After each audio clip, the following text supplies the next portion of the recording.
Our diarists begin to imagine a different future, one that values the caring jobs and key workers in society. Who were the key people who helped us through this pandemic? It was the NHS, it was the police, it was the community. But we need to build up the NHS, we need to bring it back as being the most important thing. Putting our key frontline services as a priority and increasing their pay. So not just clapping for them. All the people who have had to keep working through this, I would like to see them all get paid a lot more. Could that future see power devolve to local communities? So I think it's about where money goes and things being a bit more local.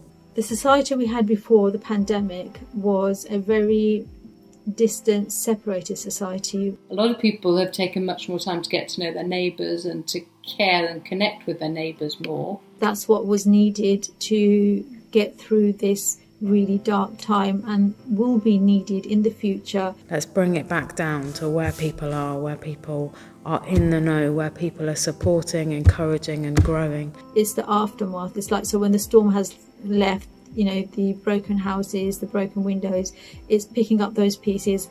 And allow these people who are kind of in the know, in the local, to be making decisions about what support's needed or where money should go, doing things on from a place of not knowing local situations is really hard. We are all sharing this experience, but there is no doubt some of us are affected more than others, and we all want a fairer society. It infuriates me. It really infuriates me that we're in 2020 and we're going through a global pandemic and society is still severely unequal. I'm hoping that this really shines a light on all of the social inequalities that have existed in our system. It's that lower income people from more disadvantaged backgrounds that are suffering a lot more. We've shown that there is money available. There is money there to sort things out. There clearly is a magic money tree somewhere. If the economy can handle that and handle bailing out banks for vast amounts of money, more than the furlough scheme has been in operation, then we can provide for the weakest in our society. We can do that. There is anger at the long-term damage of austerity and fears of future cuts. We've just driven the NHS into the ground for years and years, and how it's been buckling under pressure for a while. Hopefully the government has now realised that, it's now realised how precious the NHS is to us all, and they will now start funding it better. They started failing when they stopped funding public services properly. And it feels kind of like they've been caught with their pants down. It should really be the community centres and the councils, and those people should have things in place to support.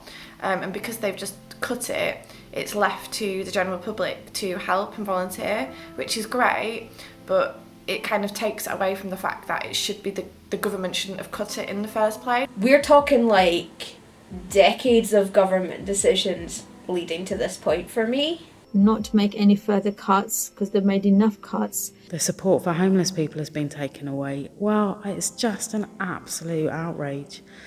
And people are sick of things like that. We don't want to go back into a place where the disadvantaged are continually kind of trodden on. And then also a bit scared, to be honest, scared about the future, because all the money that the government, that the Tory government are giving now, they're going to want it back. It sure as hell isn't going to come from the rich or the people that already aren't paying tax.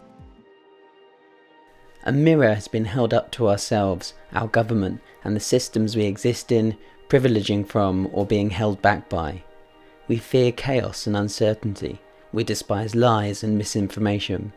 We value each other and our communities. Just maybe other people will get hold of the idea that money is not the be-all and end-all of life. Do we now see, perhaps collectively for the first time, that comfort is not so guaranteed, and that we can think differently about how we function as a society? We can only get through this when we work together as a community like we are doing now. Where do we go from here? How do we utilise this anger and collectivism to change those systems?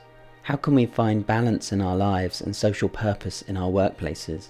You know, if people are slowing down, if people are finding joy in a much simpler life, then that will have a knock-on effect in society. An incredible phoenix will rise from the ashes. We're not just working and exhausting ourselves, that we're working productively, and we're supporting the progress and development of our society as well.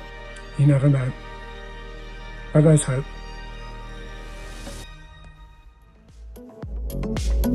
Thanks for watching and being part of our experiment.